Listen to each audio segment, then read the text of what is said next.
명성, 부, 그리고 위대한 업적에 집착하는 세상에서 아무도 이야기하지 않는 한 종류의 남자가 있습니다. 그는 잡지에 나오지도 않고 소셜미디어에도 없으며 그의 삶은 베스트셀러가 될 리 없습니다.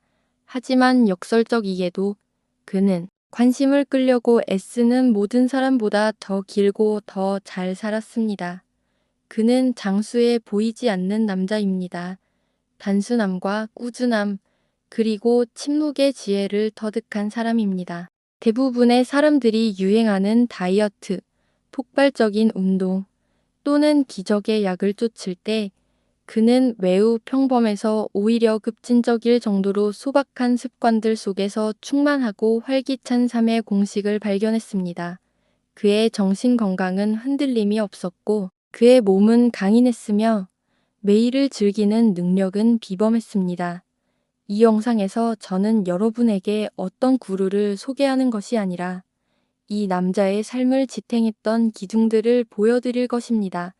그의 일상의 비밀, 그가 키웠던 습관들, 그리고 그를 더 오래 살게 했을 뿐만 아니라 많은 사람들이 꿈조차 꾸지 못할 삶의 질을 누리게 했던 사고 방식을 자세히 분석해 드릴 것입니다.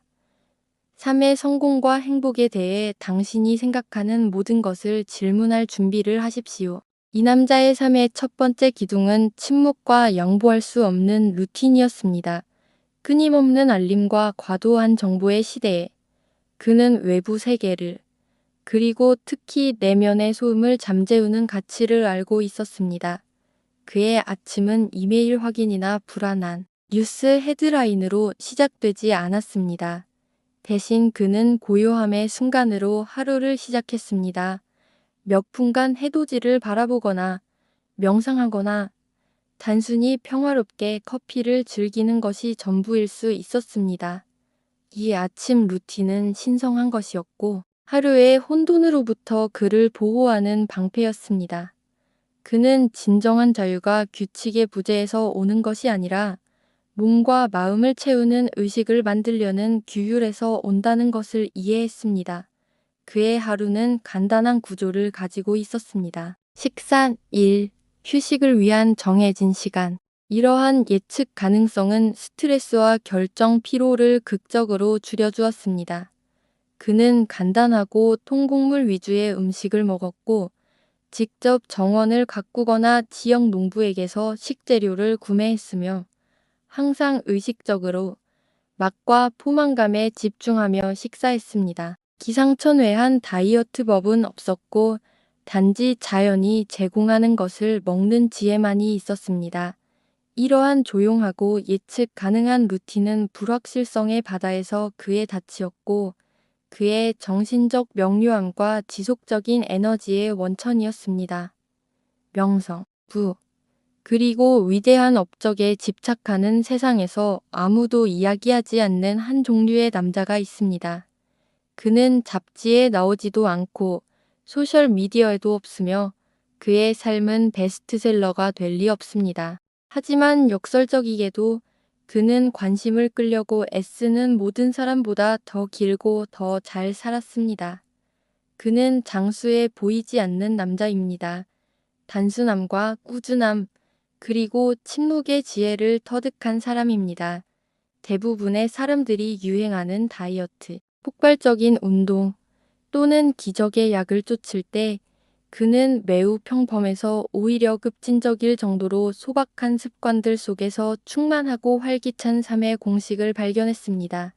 그의 정신 건강은 흔들림이 없었고 그의 몸은 강인했으며 매일을 즐기는 능력은 비범했습니다.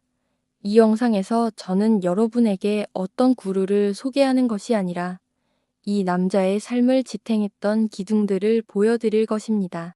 그의 일상의 비밀, 그가 키웠던 습관들, 그리고 그를 더 오래 살게 했을 뿐만 아니라 많은 사람들이 꿈조차 꾸지 못할 삶의 질을 누리게 했던 사고 방식을 자세히 분석해 드릴 것입니다.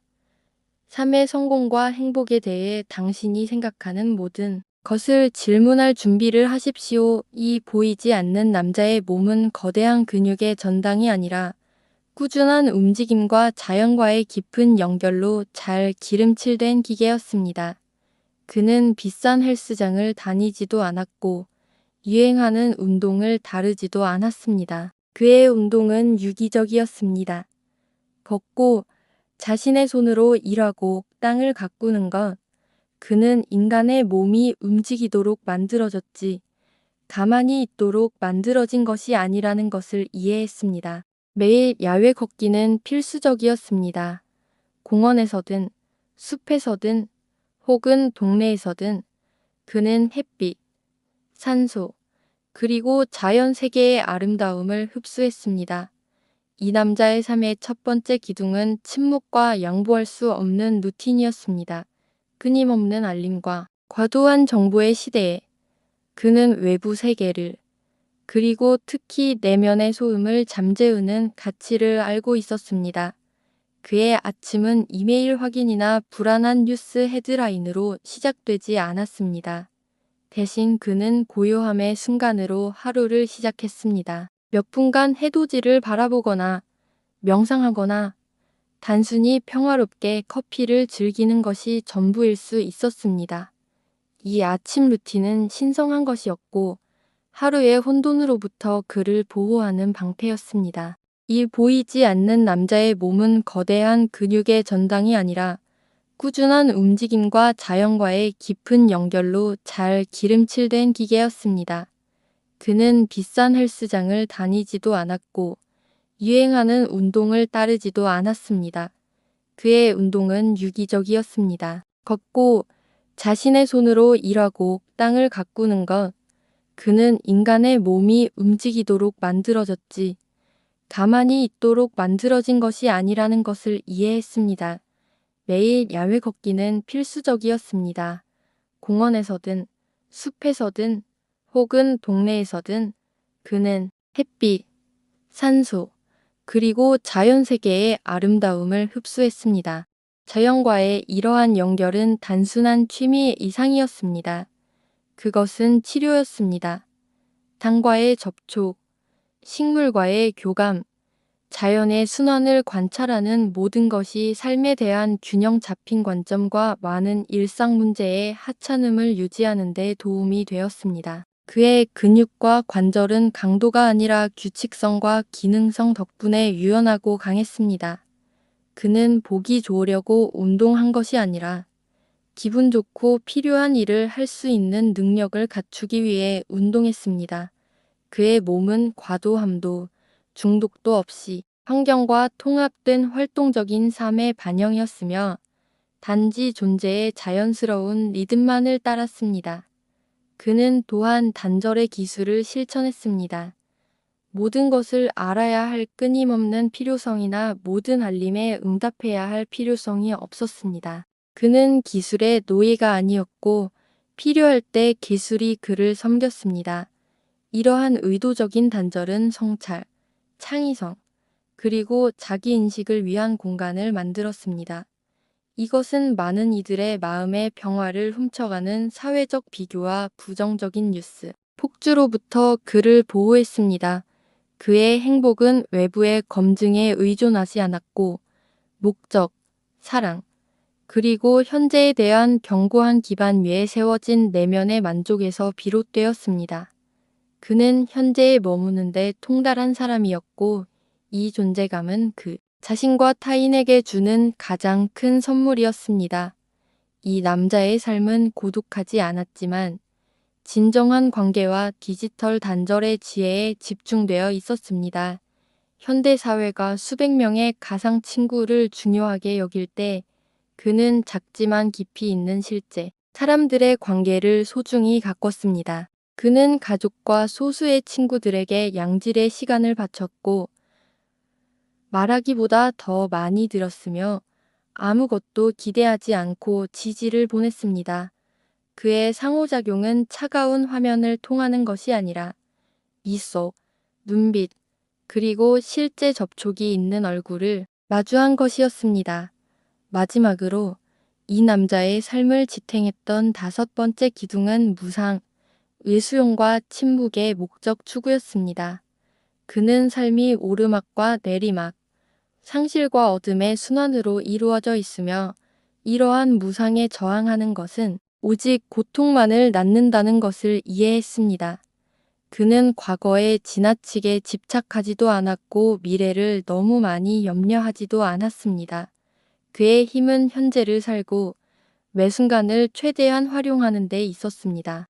도전에 직면했을 때 그는 불평하지 않고 인내심을 가지고 해결책을 찾았으며 바꿀 수 없는 것을 받아들이고 바꿀 수 있는 것에 대해 행동했습니다. 그의 목적은 거창하거나 공개적인 것이 아니었습니다.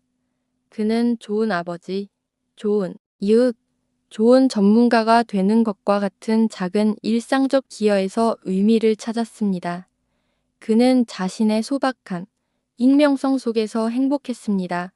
그의 유산은 기념비에 있는 것이 아니라 그가 심었던 친절의 씨앗들, 그가 보여주었던 침묵의 모범에 있었습니다.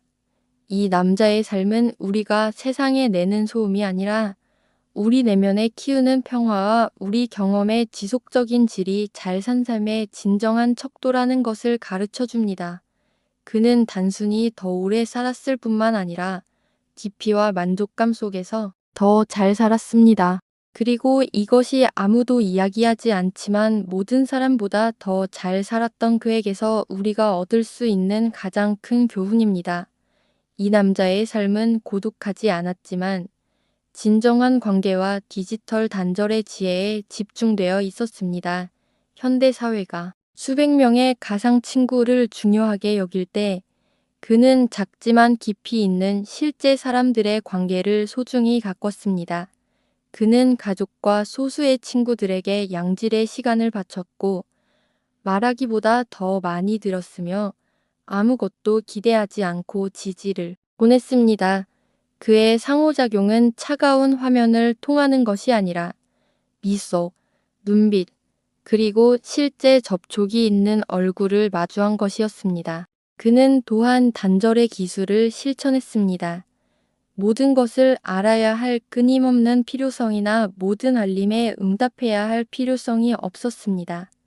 그는 기술의 노예가 아니었고 필요할 때 기술이 그를 섬겼습니다. 이러한 의도적인 단절은 성찰, 창의성, 그리고 자기인식을 위한 공간을 만들었습니다. 이것은 많은 이들의 마음의 평화를 훔쳐가는 사회적 비교와 부정적인 뉴스 폭주로부터 그를 보호했습니다. 그의 행복은 외부의 검증에 의존하지 않았고 목적, 사랑, 그리고 현재에 대한 견고한 기반 위에 세워진 내면의 만족에서 비롯되었습니다.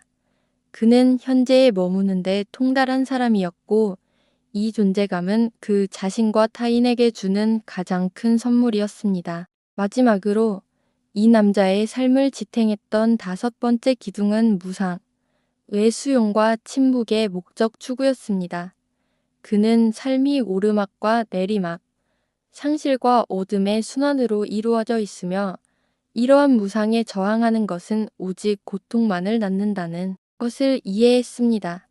그는 과거에 지나치게 집착하지도 않았고 미래를 너무 많이 염려하지도 않았습니다.